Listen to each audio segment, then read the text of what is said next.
Soil, water and air are all interconnected.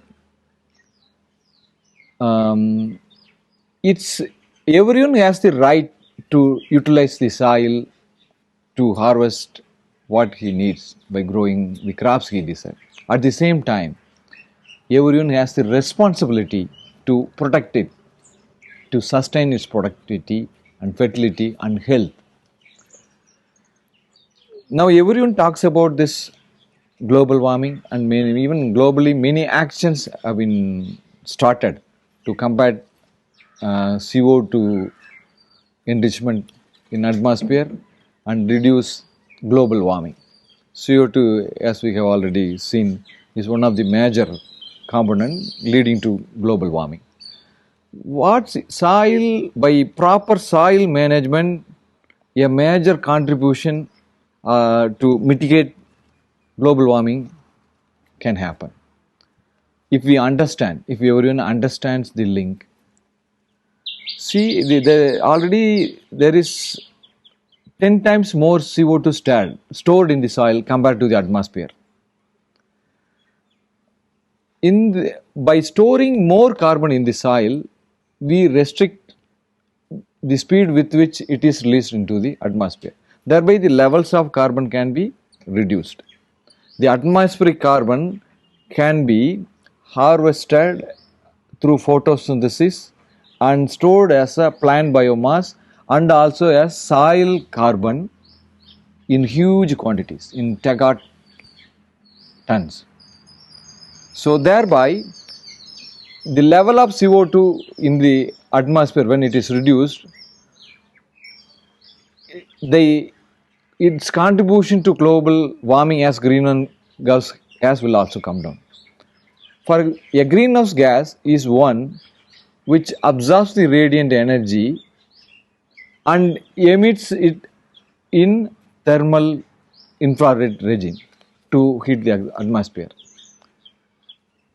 It absorbs the energy and holds it and releases it.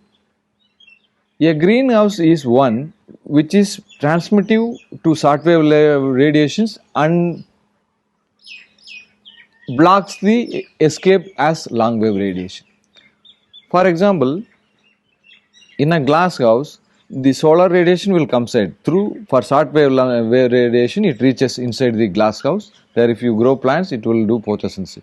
But after hitting the soil surface, it is emitted back in long wave radiation.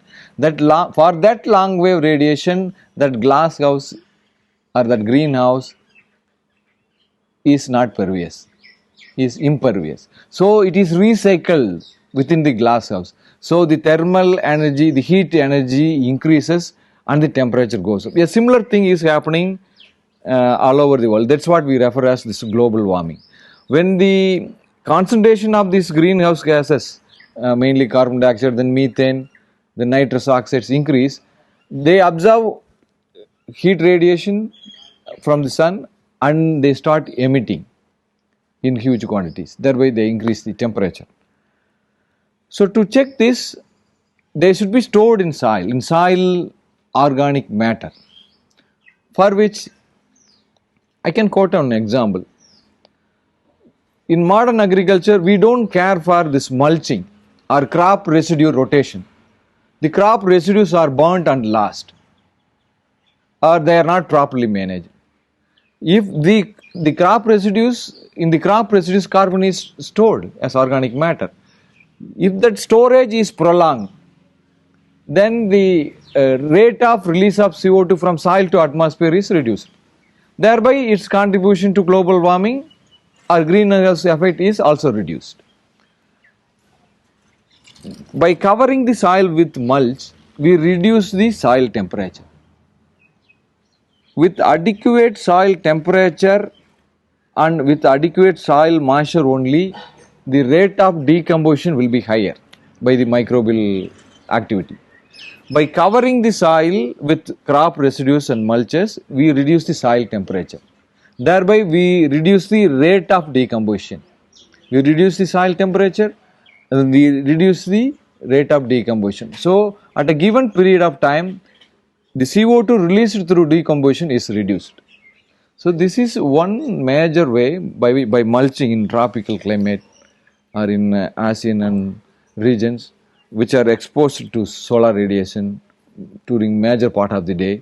If we cover the soil with crop residues as through mulching, it reduces the soil temperature, thereby it reduces rate of decomposition, thereby it reduces the rate of CO2 released to the atmosphere. Ultimately, we support carbon dioxide enrichment in the decreasing the CO2 enrichment in the atmosphere. So to create awareness, a personality like Sadhguru traveling all over the world will make a huge impact. Just like me, many scientists will join hands with us. Many farmers will get enlightened. It's a huge opportunity. It's a huge step towards addressing these environmental issues. So I feel blessed to be a little part of this, and I wholeheartedly support this. I see it as a huge opportunity for connecting policymakers, scientists, and farmers to act together to address this global issue. Yes.